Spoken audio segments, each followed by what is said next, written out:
Ce samedi 29 octobre 2022, dans les 12 coups de midi sur TF1, Stéphane revenait pour une 71e participation.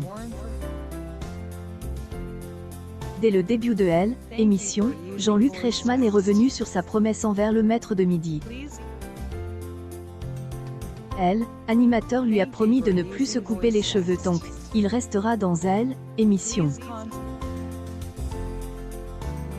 Ainsi, des photos de Jean-Luc Reichmann à Elle, Hip-Hop Day, attention à la marche sont diffusées pour montrer son changement capillaire.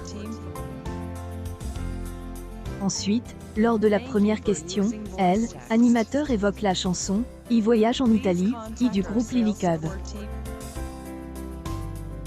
Stéphane confie avoir horreur de cette chanson au point d'être stressé avoir les poils qui hérissent rien qu'en entendant la chanson.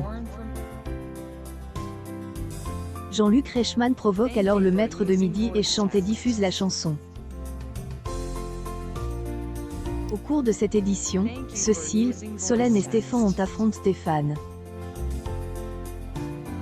À Elle, issu du coup fatal, le maître de midi est impose avec une avance de 23 secondes face à Cécile. En finale, Stéphane réalise un coup de maître à 10 000 €.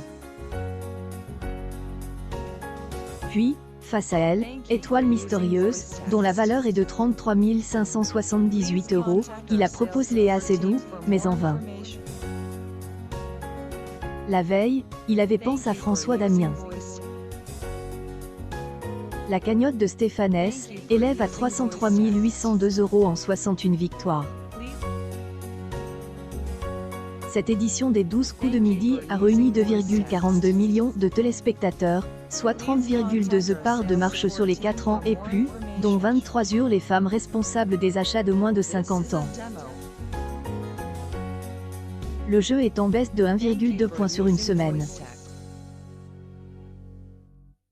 En frontale, tout le monde veut prendre sa place avec Laurence Boccolini sur France 2, a convaincu 1,57 million de personnes, soit 18,7 ensemble du public.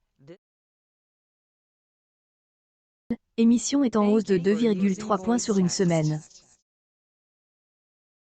Stéphane tentera de conserver son rang de maître de midi ce dimanche 30 octobre dans les 12 coups de midi sur TF1.